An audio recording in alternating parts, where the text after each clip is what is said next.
Nhlanhla. Thank you so very much for coming through. As you can see, I'm not alone. But before I tell you who my guest is, welcome. We're still on the hashtag MenVemba, and we're speaking all things men, particularly men within the church, the struggles, the pressures that they go through. And today, our topic is as good as the ones that we've been having, right? Men hurt, men cry. And to help me unpack that a little bit more is Pastor Buthelezi. Thank you so much for coming through. It's a pleasure to be here. I'm fine to be here. So I'm excited to be here. I'm excited to be here. If only they knew the journey. Oh my word. You will tell them though. You should tell them. So guys, we should celebrate. We should be thankful right now because, like sickness almost got you down. yeah, Hey, I had to fight. So I had to fight the common cold. And I did that successfully. So Amen. yeah. Amen. Take your meds. Drink your water. And avoid cold liquids. Right. Thank you so much for coming through again. Yeah. So, as you noticed, men have a lot of things that they're carrying within them that they are even struggling to speak about because the society has a lot of expectations towards the male gender. But today I want us to get deeper. We have been like just running on the surface. Today I want us to get deeper. What do we mean by men hurt and men cry, according to you? Yeah, I could actually visualize this entire thing because it's the narrative of every single young male, whether they're black or whatever. Emotional brokenness. So many men are broken. And you discover that breaking point happened to them due to childhood traumas, via exposure, stuff that they saw at home, parental, crevices or whatever. It could be medical, it could be financial, whatever. And by the time the young man grows, he grows up with this brokenness, unaware, and it's triggered by something. It could be marriage, it could be a friendship, it could be the loss of a job. And when that brokenness reaches the very crescendo, suicidal thoughts begin to come up. And that's why the rate of suicide among young men who are at the prime of their life is so high. It's shocking. And so many of us don't understand why. And we believe that because they're weak, because we don't have enough faith. But it's got nothing to do with faith. It's got to do with the fact that when we speak about men, you're not speaking of animals, you're speaking of human beings who weep, who cry, who hunger, who thirst, who sweat. And when they're not given a comfort zone for them to be human, and they're constantly expected to be restless, bravado men with muscles, you can only keep that up for so long. What do you think makes men not to deal with things as they happen? Yeah. You have a whole lot of cultural misnomers, especially in an African context. I'll give an example. You grow up in a society where you're told, because that's the measurement of masculinity. Your ability to take in pain and be silent. Okay? So the first one is cultural misnomers. That a man should never show any form of weakness, worse publicly. You're going through something, we're violated, and crying in the toilet. Come out looking more bravado. So it's cultural misnomers. The second thing is pride. And I understand that pride, women also have pride. But men, oh my word, you could never measure the level of pride that we have as men. To that I would link sub-ego. The two are quite different. There's nothing wrong with pride. In excess, it's a demon though. In moderation, it helps you to sort of stay away from certain things. My pride doesn't allow me to engage in drunken behavior. My pride doesn't allow me to do that. Ego is another thing, so I would say the power also. Power also. That's another thing. So I would say it would be those four. Cultural misnomers, power / ego, and then pride. Where does faith come in all of this? Are Christian men of God, godly men, expected to be vulnerable? Aren't they expected to be vulnerable? But they should be vulnerable. I'm going to give a classic example. I'm an Adventist. You could never pay me enough to leave my faith. Okay? It's something I grew up in. I'm not in it because I grew up in it. I'm in it because I studied for myself and it makes sense to me. So my faith is not rooted in my inheritance of the gospel. Yeah. Because my father believed in this. Guess what? This is what we're doing. Yeah. I'm not only because I believe in what we teach. I live it. I love it. Yeah. The problem with faith is the fact that we make it a tourist destination, a Sabbath issue. And that's why we different from after the Sabbath ends. And during the week, there's this alter ego that, we become. Yeah. And come Friday sunset, there's this facade that we then put on. And that's where we speak of the issue of faith to a lot of young people, not just young black males, but young people, including females as well. Faith is two-dimensional. Yeah. It has to do with who we are during the week and who we want to become on the Sabbath. And that personality disorder sometimes creates some sort of, mental dissonance to say, but who exactly am I? Yeah. Is my faith rooted on who I am during the week, or the act that I play on Sabbath between Friday sunset and Saturday? How do we then get people to really be in touch? And when I say people, I mean men. To really be in touch with their emotions.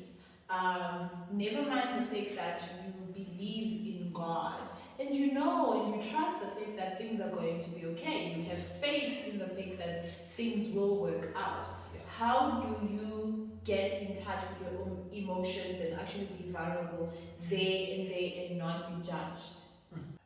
The answer might not be quite as solid as we would like it to be, but it's an answer I'm going to give nonetheless. Okay? Yeah. The first one is to understand that vulnerability has to do with honesty. You cannot be vulnerable today if you're not honest with what you're going through. So the first thing that kills vulnerability is denial. I'm not depressed. Yeah. I'm not depressed. And it doesn't. Yeah. And it stings. Yeah. One of the things that we need to learn as men is to be honest with ourselves. If I come back home and I look at my wife and say, I'm not a robot. If I say I'm broken, I've had a very hard week, and she gives me a hug, that's me being vulnerable. And maybe I'm being unfair here because I get to do it in the context of marriage. You might not want to do it to your mate because she might think you're weak. Yeah. Nevertheless, or your friends. Be honest with what you're going through. There are three things today that a lot of men in South Africa, young men, are facing that make vulnerability difficult and are linked to depression. Number one is unemployment. If you check the stats, the percentage of young black males who are unemployed skyrocketed. The second one is rejection. Young black men cannot take rejection. And it's for this reason that when I go to the mall, a young man goes to the mall, sees today, asks out today, can I have a number? Today says, it's fair, bitch. Because you've been raised to believe that a woman cannot say no. So whenever you approach a woman, it's with a sense of entitlement that she should say yes. And when she says no, you can't handle that rejection. You don't respond in anger. The third thing that also affects a lot of young black males is that of dreams deferred or dreams that just don't, happen. That are not materialized. A lot of young black people are smart, and that smartness is on paper. But in reality, the transition from what's on paper to being in terms of what's real sometimes does not happen, and we sink into depression and we refuse to be vulnerable. So it starts with you being honest with yourself because you cannot fix what you don't know is broken, right? So when you acknowledge that I'm not okay. Where can men go? You made an example of you are married. What about someone who is not married? Where do you think young men can go in order to have that safe space and they can just let things out? That's a beautiful question. question, my word. That's a very beautiful question. She's smart. That's a beautiful question. The first place where black males can go to be vulnerable, to be safe, to grow, is to create what I call a bond of brotherhood. We talked about that last week. Yeah. Brotherhood. Yeah. By brotherhood, I'm saying have a common sphere of friends with whom you share a similar value system. Don't underestimate the value of friendship. Who you spend your time with has an impact in terms of your thinking and your actions also. Find men with whom you share a similar solid foundational value base. Strengthen each other. And as males, when we are able to be vulnerable to each other, like I was saying, you are able to strengthen me because you're a fellow male. You understand where I'm coming from? So brotherhood is the very first. In the absence of brotherhood, men isolate. Culturally, maybe. You know? We isolate. The problem with isolation is that we die in isolation. With brotherhood, when I come in, I'm like, I'm not okay. My brother's able to pick me up through prayer, through counsel. The second one is an unpopular one, and I hope you guys are listening. Males, black males, need to stop demonizing counseling. In the space I'm in, I'm dealing with a lot of people like messages. I'm not well, I'm not okay, I'm not well, and I'm not okay.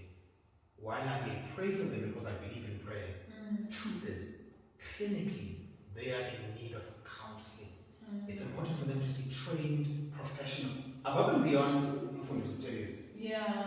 trained professional who can assist in terms of helping what you're going through mentally. And in our community, the community that you and I come from, the people who share our skin color, we demonize them. And the moment you see counseling, Why would I tell a stranger my secrets? Why would I? But that's the thing. It's not about, it's that person not a stranger. The person is an outlet. And by you being vulnerable and sharing your brokenness with that person, that person is able to suggest ways in which you can overcome your darkness. The first place is brotherhood, seek clinical counseling. The third one would be family. By family, does not necessarily mean blood. Family can be bundles. The moment these three things are missing in the life of any man out there, like I said before, they isolate. And when men isolate, men become very dangerous. Nothing as dangerous as an isolated man. And I think that's a very sad, dark place to be in as a man, or even just as a person in general. For you to be isolated from everyone, it's very dangerous.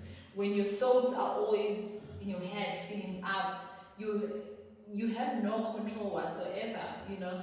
And I think maybe that's where most people then end up committing suicide. Now, there's something that I want to ask you. As a man, do you ever feel this natural reaction to just take care? Like if something happens, somebody knocks at the door, you want to be the one that, you know, welcomes the person in or checks who's at the door.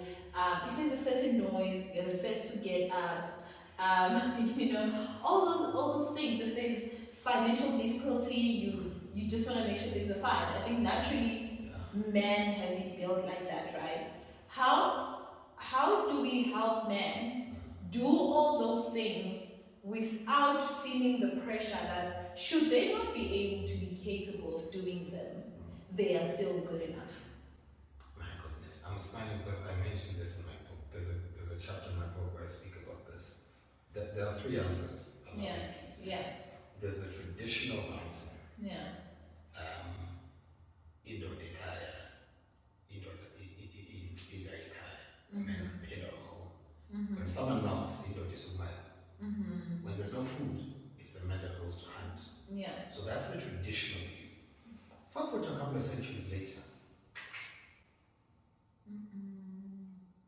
No. That has changed.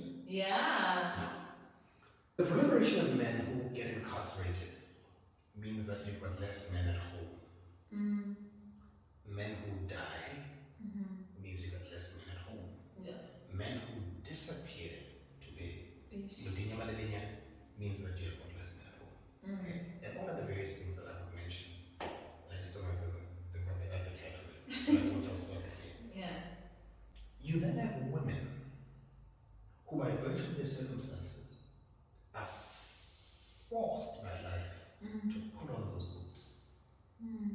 mention this in my book.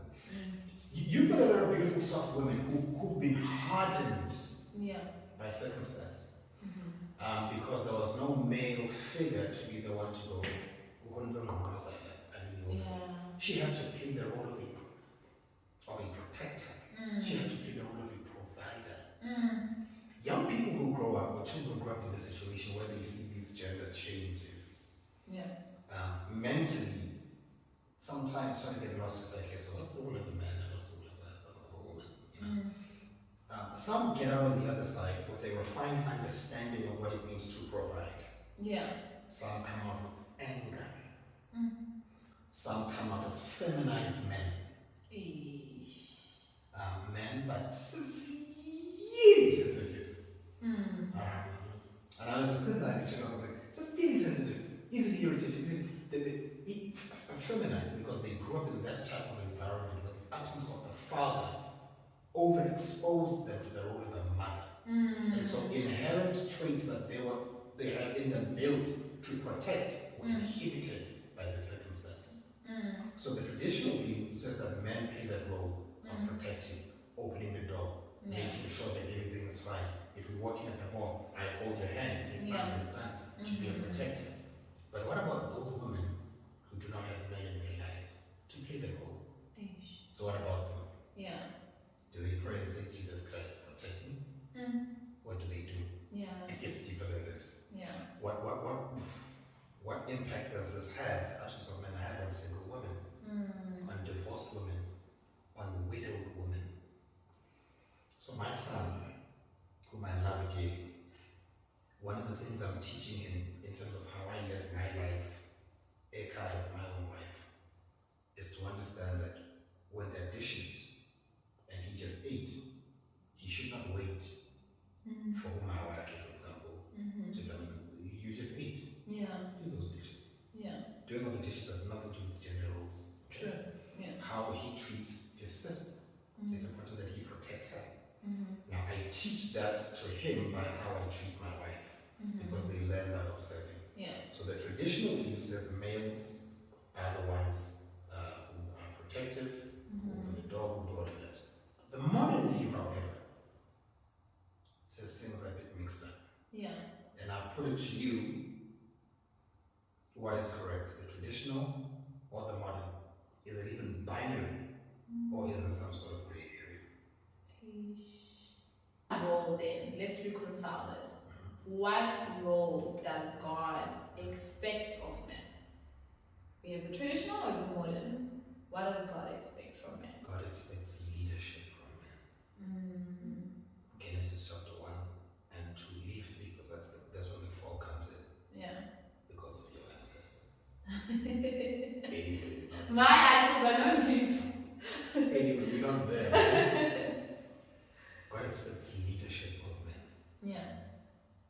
Leadership has nothing to do with money. A man should take charge, not coercively, not through violence, but by your presence and your ability to give solutions to where there are problems. That's what a man ought to do.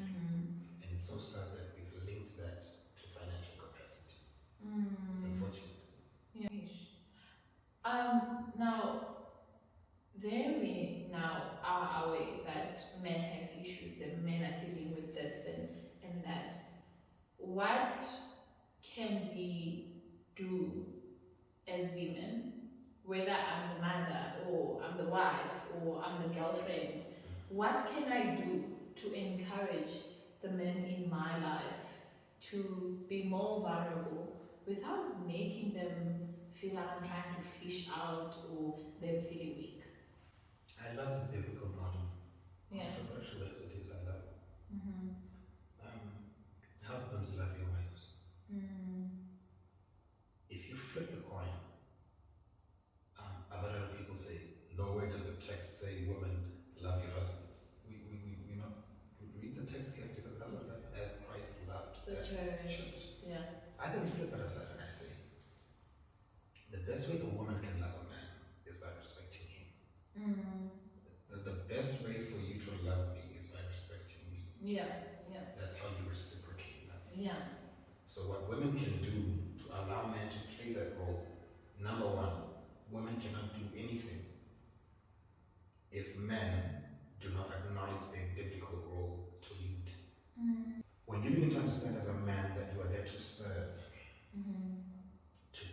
than to love. You're not there to inflict pain and harm. You are comfortable in submission. You're able to submit to me because you feel safe. A woman will never submit where she questions her safety. True. Very true. The moment a woman feels safe, she lets go. Her walls begin to where she feels safe. That's why if you're a smart woman, you should marry with a security. And by security doesn't mean finances, There should be security, you should be calm. And know that you're not marrying a mental patient. It's important. So there's nothing you guys think, unfortunately, until we start playing our God-given role of being leaders. It's okay to cry. How do you get your son to cry and amachida impinji zakhe, not laugh at him, so that he may also grow up to be vulnerable? Because from what I'm getting, vulnerability doesn't exactly mean weakness. It's actually power. It's honesty, right? It's being honest with yourself that I'm feeling this. So how do we then get men to be honest with themselves and say, I am feeling this? The first lesson that as fathers that we need to teach our children is the fact that cry, irrespective of who's watching. I love what you said. Don't crying and weakness are not synonyms. Words are not synonyms. Sure. So the first thing we need to teach black young men is the fact that crying is not a sign that we Crying is a sign that you're human and it is a response to pain that you're feeling in that moment. Crying is you letting it out. Keeping it in might come out in another way that could be physical violence, verbal abuse, or financial abuse also in the home. You can abuse someone financially, emotional abuse, and you make it, the list is endless. So the first thing is to teach young black men to be sensitive. Not in the traditional sensitive that people are thinking at home, but sensitive to stimuli. Stimuli, that there are certain things as a man that stimulate you, resulting in anger, resulting in depression. Some stimuli could inspire you to do something. But when your external receptors as a man are refined, you are able to know things that make you angry and thus stay away from them and avoid unnecessary trauma in your life. But when those receptors are weak, they are all over the place, and then you respond in anger where you should be responding with gratitude. You become short-tempered where there should be long-suffering, because the stimuli, the receptors that are out there are not sharpened, so they're picking up every single thing, and they're responding in ways that are just nonsensical. But if they're refined, you know this situation is asking me for this. This is how I respond, and that's why when it's time for you to cry, like the perfect Ecclesiastes says, preacher, and there is a time for everything. You cry. And when you should be joyful, you become joyful. And that's the first thing that we need to teach our boys. We need to teach them that vulnerability is not a sign of weakness. Amen. Any last words that you'd like to share with men? Oh yes. 3 points. I'm gonna give you 3 points, guys. As men, we cannot control what we are born into.